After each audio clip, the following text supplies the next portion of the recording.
mean you got a cut? There's over $200 in there. Oh, okay, Candy, I'm sorry. I guess we're not in America. I guess now I'm not allowed to pay for sex with Penny. Seriously? We didn't learn a single thing from the Quantum TV fiasco, huh? Not a goddamn thing. I just wanted to cover the stupid Horizon Remastered news. But now I gotta do this? Surprise, motherfucker. Lord help me. You can suck my fried, you son of a bitch. Kiss my balls, lick the juice from my you face. You fat bastard. You hear me, bitch? Huh? Come on down here, you suck mother. Welcome back to the channel, ladies and gentlemen. I hope you're all having a good week. Mine has been okay so far, but unfortunately, I cannot say the same for my buddy Fritanga. Haha, segue! Because you see, folks, Frit recently got his most recent video taken down because of a salty PlayStation fanboy who didn't like the fact that he was being made fun of. Say that again? Seriously, if I had a nickel for every time a content creator copyright struck another fellow creator, I'd have more money than Musk. And especially after everything that happened between Quantum TV and Mischief, you would think people would think twice before falsely striking. But I guess I expect way too much. The worst part is seeing how YouTube is just outright ignoring Frit and everyone's attempts to alert them, but then seemingly responding to other content creators within a half hour. Why are you the way that you are? What a good website. I sure am glad to be a part of a site that has my back like this. And for the dum-dums who I just know are watching this video to try and disprove everything that's about to come up, yes, dum-dum, I mean you. That was sarcasm. Anyway, the fanboy in question, well, let's have a little guessing game for our audience, shall we? If you get it right, you get absolutely nothing but the knowledge that you are one smart cookie. Larry, bring out the whiteboard. Alright folks, which baby bitch boy done goofed and delivered a strike to Frit's latest video? Was it A, JTech TV? Was it B, Puerto Rock? Was it C, Broken Games HD? Or was it D, King Thrash?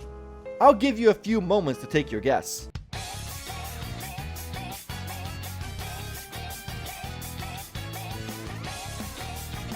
And the answer is C! Good old Broken Bitch HD! Congratulations to everyone who guessed correctly.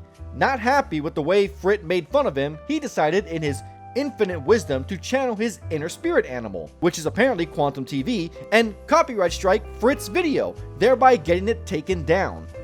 Now, it's important to note that unlike the Mischief situation, in which Quantum merely put a copyright claim, Broken Bitch HD actually struck the video down, which is actually way worse. So let's talk about the difference between a strike and a claim, shall we? The following is from YouTube's own help page regarding Content ID claims.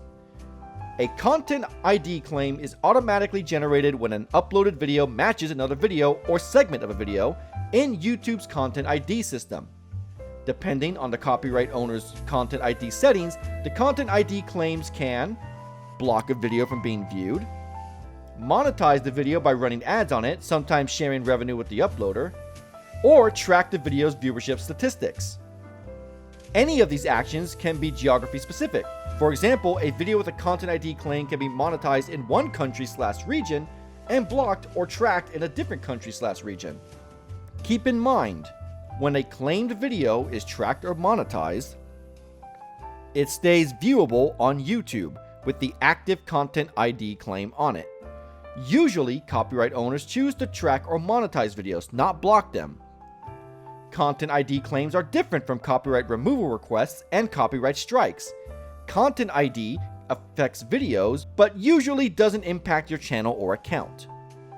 This is what Quantum initially did to Mischief, which, while still completely shitty, is somehow peanuts compared to what Brokeback Mountain did to Fritanga. Come on. Come on, baby. I just want out. The following is from YouTube's help page regarding copyright strikes. We all make mistakes. The first time you get a copyright strike, you'll need to go through copyright school. Copyright school helps creators understand copyright principles and how they're enforced on YouTube. Copyright school consists of 4 short multiple choice questions. If your active live stream is removed for copyright, your access to live streaming will be restricted for 7 days. If you get 3 copyright strikes, your account, along with any associated channels, is subject to termination. All the videos uploaded to your account will be removed. You cannot create new channels. If your channel is part of the YouTube Partner Program, you're eligible for a 7-day courtesy period. After 3 copyright strikes, you'll have 7 additional days to act before your channel is removed.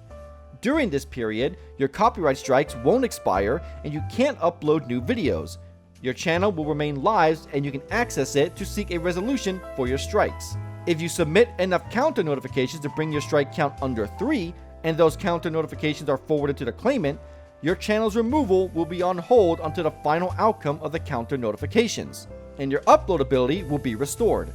If the counter notification is resolved in your favor, or your strikes are resolved by retraction, your channel won't be removed. What in the goddamn? Yeah, that's a lot worse than a simple claim, eh? Now, if you wanted to resolve a strike, you have 3 options. There are 3 ways to resolve a copyright strike. Wait for it to expire. Copyright strikes expire after 90 days. If it's your first strike, you'll need to complete copyright school. Get a retraction. You can get in touch with the person who claimed your video and ask them to retract their claim of copyright infringement. Because that always works, right? Submit a counter notification. If you think your video was removed by mistake or qualifies as fair use, you can submit a counter notification. Now at this point, you may be asking yourself, well, why doesn't he just file a counter notification? That makes sense, right? Why all the hubbub about this? Well, let's dive into that, shall we? If your content was removed due to a copyright removal request and you believe it's because of a mistake or misidentification, you can submit a counter notification. This is a legal request for YouTube to reinstate content that was removed due to a copyright removal request. Keep in mind, only submit a counter notification if your content was removed due to a mistake or misidentification. This includes exceptions to copyright, such as cases of fair use or fair dealing. If your content doesn't fit the criteria above, you can wait 90 days for the copyright strike to expire. You can also try to get in touch with the claimant to directly request a retraction. Do not submit false information. Misuse of our processes, such as submitting fraudulent documentation, may result in the termination of your account or other legal consequences. Consider the following before submitting a counter notification. Ownership. Is the content your own original content and do you own all the rights to it? Evidence. If you use someone else's copyrighted work, do you have evidence of a license or permission to use that content? Copyright exception. This is the important one, boys. Is your use protected by fair use or a similar copyright system? Public domain. Is the content in the public domain? If none of the above apply to your content, you can wait 90 days for the copyright strike to expire. You can also try to get in touch with the claimant directly to request their retraction. Yeah, we've heard this before, right? I'm reading the whole thing just to make sure it's nailed into your head how annoying this process is, alright? Finally, submit a counter notification. Counter notifications should be submitted by the original uploader of the content at issue. The original uploader must consent to sharing the information in the counter notification with the claimant. If disclosing personal information is a concern, an authorized representative, such as an attorney, can submit on the uploader's behalf by email, fax, or postal mail. To submit a counter notification in YouTube Studio, you have to follow the steps above to find the removed video in YouTube Studio. Under content identified in this video, select actions and submit counter notification. Read the counter notification requirements and check the boxes to confirm and then continue. Enter your contact info and then continue. Are you ready for this one, boyos? Make sure you include your complete physical address and full legal name, usually a first and last name. Do not enter a company or channel name. Enter your rationale. Clearly and concisely explain why you believe the removal of your content qualifies as a mistake or misidentification. Review the statements and check the boxes to agree. Enter your full legal name as your signature and then continue. Click submit. You can also submit a counter notification by email, fax, or postal mail. Now, what happens when you do that? Well, you see, after a counter notification is submitted, it's forwarded to the claimant if it meets all the requirements, including a clear explanation of why you believe the content was misidentified or removed in error. Counter notifications that don't meet all the requirements may be rejected. The claimant has 10 US business days, as required by copyright law, to respond to the counter notification. They must respond with evidence of legal action taken to keep your content from being reinstated to YouTube. If the claimant doesn't do this within the 10-day period, your content is reinstated to YouTube unless you deleted it, and the associated copyright strike is cleared from your channel. Okay, you see the problem, right? You all see the issue with this, correct? I'm going to explain it anyway, but it'll be comforting to know at least some of you understand the issue right off the bat, you know? So in order to file a counter to a strike, you have to enter your contact information, which includes your physical address and full legal name, enter your rationale, sign it, and submit it. After which, if it meets all the requirements, is forwarded to the claimant. Not to YouTube, not to an impartial third party, no. YouTube demands you dox yourself and put yourself at the whims of the person who did the strike, which is a fucking ridiculous way of resolution when a claimant can either A, defend their claim as just because the copyright system on YouTube is laughably out of date and easily abusable, or B, simply drop it to avoid legal action. Except either way, they now have your full legal name and current address. And considering the amount of crazy people on the internet desperate to do terrible things to other people just because they don't like them is actually pretty scary. The worst part about all of this is how silent some big YouTubers are currently, as well as YouTube flat out ignoring Frit's requests on Twitter compared to other users like I mentioned earlier. It's especially damning on YouTube's part when we have screenshots of Broken Brain SD admitting to falsely striking the channel. Yep, I did it, with a big old Kool-Aid smile on my face too. Don't use my content without my permission, weirdo. Fuck you thought this was? You thought I wouldn't do nothing like you did when your brother took your girl? Fuck out of here. Here's a steak knife. Go kill yourself. And yet, YouTube is silent. Now, of course, you have the usual suspects like Jay Barry defending this, which is no surprise. After all, tards of a feather eat lead paint together. And after I want to say 9 or 10 hours, I assume Shattered VHS realized how monumentally stupid it was to admit that publicly and took the tweet down. Same with Jay Barry. I guess they don't realize screenshots in the Wayback Machine exist. Sorry guys, but these screen caps, they ain't going away. The thing that really bothers me is the fact that this type of bitch-made shit isn't new for Broken Cock. He has a history of striking down other channels who made fun of him regardless of fair use and is known to never reverse his strike. So unfortunately, Frit's only option might be to actually take him to court. And you may be thinking that's a bit drastic, but honestly, I think it's the only right thing to do. YouTube hasn't had their creators' backs for decades now. They refuse to adjust their broken systems that people abuse way too often. People like Broken Games HD. The fact that he has been able to do this for years and get away with it is a prime example of how utterly broken the system is.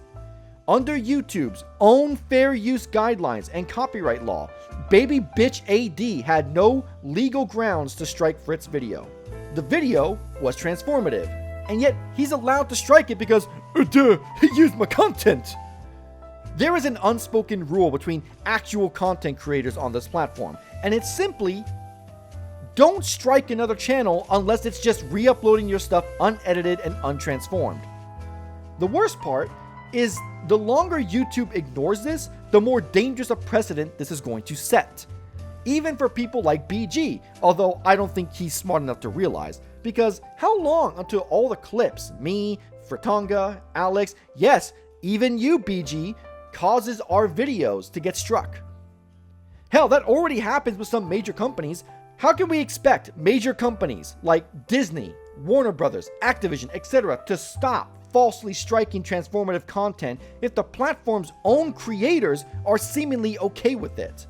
And that's the big issue YouTube needs to address. Because unfortunately, there's nowhere else for creators to go. There is no suitable alternative that's just as convenient and well known as YouTube. Same thing with Twitch. They were the first of their type, they blew up, and now no one can stop them. So the best we can do is try to get the higher ups at YouTube to fix these problems. Even if we end up becoming a modern day Sisyphus, it's important as content creators to have another creator's back when such blatant and disgusting abuse of the copyright system is being peddled by another creator. You know, I never understood why BG's logo for YouTube was a baby in a diaper. But after these last few days, I understand entirely. Maybe he didn't do it on purpose, but it's a metaphor for his mental state. Despite being a grown-ass adult, mentally, he is still a petulant, spoiled crybaby.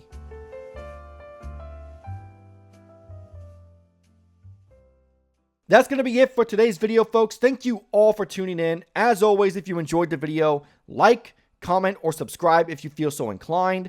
As always, to stay up to date on all things crab, you can follow me on Twitter via the link in the description below. And if you're looking for a way to support the channel, you can consider becoming a member.